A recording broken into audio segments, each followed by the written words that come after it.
ಗುರುಜಿ collar ಇದ್ದಾರೆ, ಮಾತಾಡೋಣ. Hello hello ನಮಸ್ತೆ, ಏನ್ ಹೆಸರು, ಎಲ್ಲಿಂದ ಕರೆ ಮಾಡ್ತಾ ಇದ್ದೀರಾ? ಮೇಡಮ್ ಛಾಯಾ ಅಂತ ಚಿಕ್ಕಮಂಗ್ಳೂರಿಂದ. ಓಕೆ, ಯಾರ ಬಗ್ಗೆ ಕೇಳಬೇಕು? ಡೇಟ್ ಆಫ್ ಬರ್ತ್ ಹೇಳಿ ಅವ್ರದ್ದು. ಮೇಡಮ್ ಪ್ರಶ್ನೆಶಾಸ್ತ್ರಕ್ಕೆ ಹೋಗ್ತೀನಿ, ನಮ್ಮ ಮನೆಯವ್ರ ಬಗ್ಗೆ ಕೇಳಬೇಕಾಗಿತ್ತು. ಓಕೆ, ಹೇಳಿ ಒಂದು ಸಂಖ್ಯೆ 1ರಿಂದ 249. 99. ಎಷ್ಟು? 99 ಮೇಡಮ್. 99. ಓಕೆ ಮೇಡಮ್, ಏನ್ ಪ್ರಶ್ನೆ ಇದೆ ಕೇಳಿ, ಮಾತಾಡಿ. ಗುರುಜಿ ಇದ್ದಾರೆ. ನಮಸ್ಕಾರ, ನಮಸ್ತೆ ಗುರುಜಿ. ಹೇಳಿ.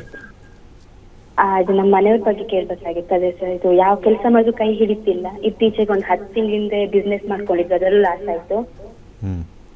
ಮುಂದೆ ಗ್ರಹಗಳು ಆಲ್ರೆಡಿ ಹೇಳಿದಾವೆ, ನೀವು ಸ್ಕ್ರೀನ್ ನೋಡ್ತಿರಲ್ಲ ಗೊತ್ತಿಲ್ಲ. ನಾವು ಸ್ಕ್ರೀನ್ ಡಿಸ್ಪ್ಲೇ ಮಾಡೋದೇ ನಿಮಗೋಸ್ಕರ ಟಿವಿಲಿ, ಅಥವಾ ಟಿವಿ ನೋಡ್ತಿರೋ ಇಲ್ಲೋ ಗೊತ್ತಿಲ್ಲ. ಜಸ್ಟ್ ಕೇಳ್ಕೊಂಡು ಹೋಗೋದಲ್ಲ. ಇದು ಮಾಡೋಕ್ಕಿಂತ ಮುಂಚೆ ಜ್ಯೋತಿಷ ಕಲಿಬೋದಾಗಿತ್ತು, ಪ್ರಶ್ನೆಶಾಸ್ತ್ರ ಹಾಕ್ಬೋದಾಗಿತ್ತು. ದೇವರು, ನಾನು ಇವಾಗ ತಾನೇ ಹೇಳ್ತಾ ಇದ್ದೆ, ದೇವರು ಕಿವಿಗೆ ಹಾಕ್ತಾನೆ ಅದೃಷ್ಟ ಕೊಡ್ತೀನಿ ನೋಡ್ಕೊ ಅಂತ. ಇದು ನಿಮಗೂ ಅನ್ವಯಿಸುತ್ತಮ್ಮ, ಅರ್ಥ ಆಯ್ತಾ? ಜ್ಯೋತಿಷ ಕಲೀರಿ, ಗೊತ್ತಾಗುತ್ತೆ. 12 ಅಂತ ಬಂದಾಗ ನಕ್ಷತ್ರ ಲಾಡಲ್ಲಿ, ಅಲ್ಲಿ ಮತ್ತು 8 ಅಂತ ಬಂದಾಗ ಅಲ್ಲಿ ಕಂಪ್ಲೀಟ್ಲಿ ಲಾಸ್ ಅಂತಲೇ ತೋರಿಸುತ್ತೆ. ಮೊದಲಿಗೆ 11 ಅಂತ ಲಾಭ ಅಂತ ತೋರಿಸಿದ್ರು, 12 ಮತ್ತು 8 ಲಾಸ್ ಅಂತ ತೋರಿಸುತ್ತೆ. ಮುಂದೆ ರಿವೈವ್ ಆಗ್ಬೋದಾ ಅಂತ ನೋಡಿದಾಗ ಕೇತು 2032 ಇರೋದ್ರಿಂದ ಕೇತುನ ಕಾಂಬಿನೇಷನಲ್ಲೂ ಕೂಡ, ಕೇತು ದಶ ಅಂತ ನಾವು ಏನು ನೋಡ್ತೀವಿ, ಕೇತು ದಶದಲ್ಲೂ ಕೂಡ 12 ಇತ್ತು ಅಂದರೆ ಇನ್ನೂ ಫರ್ದರ್ ಲಾಸ್ ಆಗುತ್ತೆ ಅಂತ ಬರುತ್ತೆ. ಸೊ ಇನ್ವೆಸ್ಟ್ಮೆಂಟ್ ಇಲ್ಲದೆ ಇರತಕ್ಕಂಥ ಬಿಸ್ನೆಸ್ನ ದಯವಿಟ್ಟು ಮಾಡಿ, ಇಲ್ಲ ಅಂದರೆ ತೆಪ್ಪಗಿದ್ದು ಬಿಡಿ ಅನ್ನೋದು ಇಲ್ಲಿ ಗ್ರಹಗಳು ಹೇಳ್ತಾ ಇದ್ದಾವೆ. ಇದೇ ನಿಮಗೆ ಕಿವಿ ಮಾತು. ಒಳ್ಳೆಯದಾಗಲಿ. ಓಕೆ, ಧನ್ಯವಾದ ಮೇಡಮ್. ಮತ್ತೊಬ್ರು ಕಾಲರ್ ಇದ್ದಾರೆ. ಹಲೋ ಹಲೋ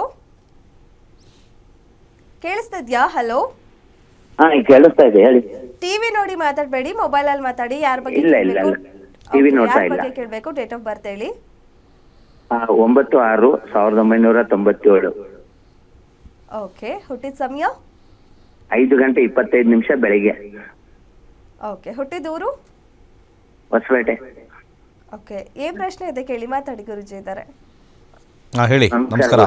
ನಮಸ್ಕಾರ. ಮಗಳದು ಮದುವೆ ಬೇಗ ಸೆಟ್ ಆಗ್ತಾ ಇಲ್ಲ, ಅದಕ್ಕೆ ಕೇಳ್ತಾ ಇದ್ದೆ.